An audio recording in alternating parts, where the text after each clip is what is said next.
There was a time when I myself was young and pretty. Okay, mayhap not that pretty. That's Hollywood pretty. Welcome, friends, lords, ladies, gentles, all guys, gals, and non-binary gingerbread pals. I'm your friendly neighborhood Shakespeare. I love you.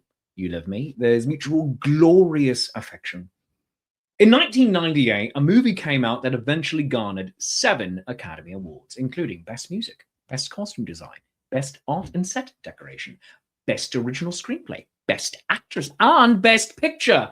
And let's not forget Best Supporting Actress for a performance that lasted less than 6 minutes of screen time. Oh, yeah. I'm talking about Shakespeare in Love, a movie with a story that is not about love, although it is. And it's not about Romeo and Juliet, although it is. To my mind, it is a love letter to the theatre through the lens of the playwright that every high schooler loves to hate, William Shakespeare. This is the second movie by Tom Stoppard set in Elizabethan England, and the only one that I actually enjoy. The other one shall not be named, and it knows what it did. And this is the one that kindled my young adolescent love of the theatre and, to an extent, set me on the path that I'm on now. Now, if you know me, it's probably because you saw me at a Renaissance fair, a festival near you, where I play William Shakespeare in my own one-person audience interactive improv comedy Shakespeare show called Shakespeare Approves. A show where I make the works of the bard as approachable as possible, while invariably I throw cats at people. If you know, you know. And if you're new here and you don't know, then please go do all of the YouTube things and also go follow me on social media. It is the only way I judge my self-worth in life. Seriously, go do it. Click the thing, scan it, like, subscribe. You know you want to. Oh, but, my friends, back to my unauthorized biopic. Seriously, my hair was never this good. Shakespeare in Love had an absolutely stacked cast with a veritable who's who in British cinema at the time, and a cast of amazing up-and-comers, including Gwyneth Paltrow as the Lady Viola, Joseph Fiennes as the titular me, Shakespeare, the future Daredevil and Batfleck Ben Affleck as Ned Allen, one of England's premier actors, Geoffrey Rush as Philip Henslow, the harried theatrical producer and owner of the Rose Theatre and head of the Admiral's Men Acting Company, and Dame Judi Dench as herself. Okay, technically Queen Elizabeth, Regina Gloriana, but I said what I said. God save the Queen. Mum? Oh, that's just good internet audio. I don't care who you are. So, what is this about? Shakespeare has writer's block, relatable. And the Lady Viola wants to be an actor.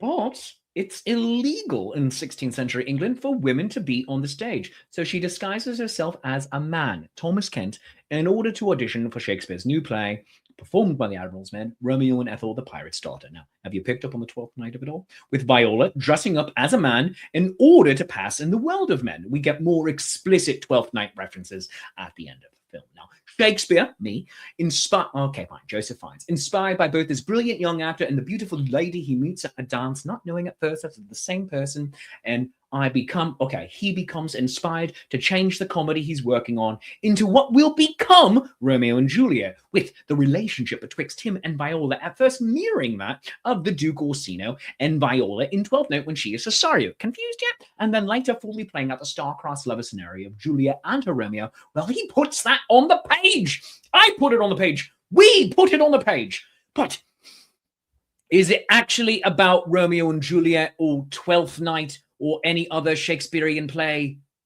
No. Is it a love story?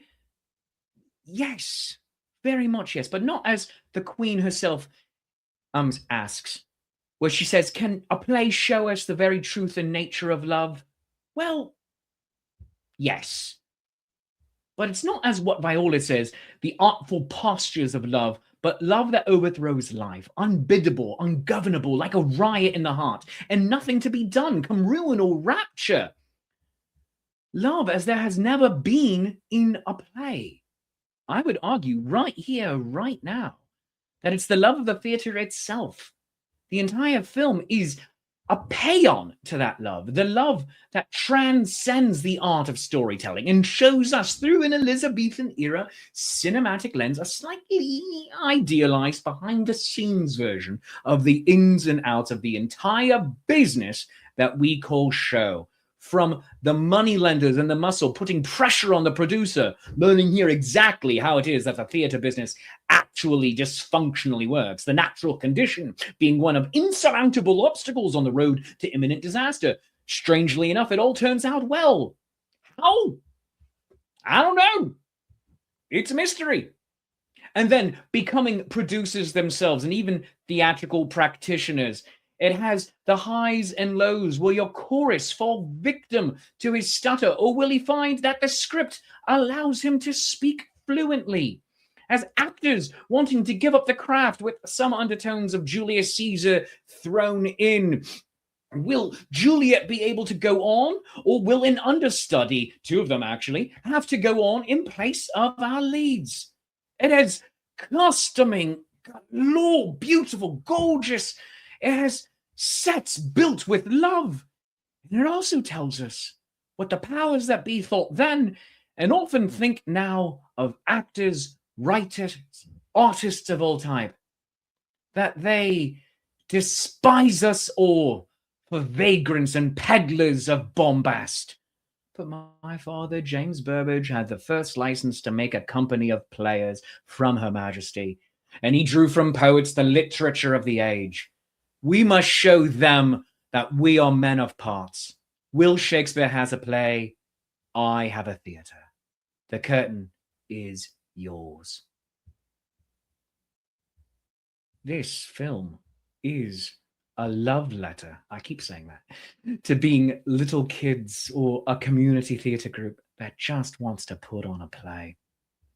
And this is a story where the show must go on. All of this actually makes me think of a quote attributed to Edwin Booth, considered to be one of the greatest, if not the greatest actor of the 19th century.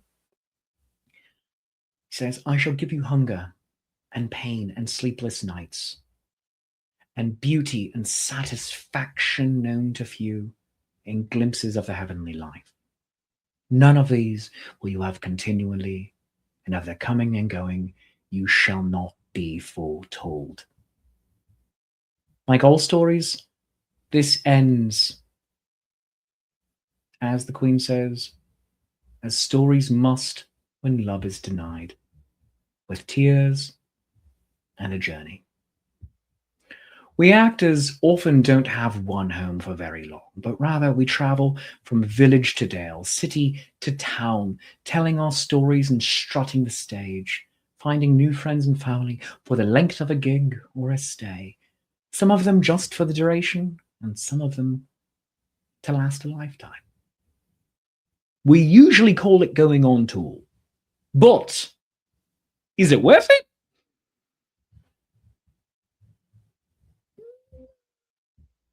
Yes. But what about you? What do you think of Shakespeare in Love? Does this movie from 1998 hold up some near 28 years after its release? Let me know in the comments below. And if it's your first time here, please like and subscribe to the channel and ring the bell for notifications.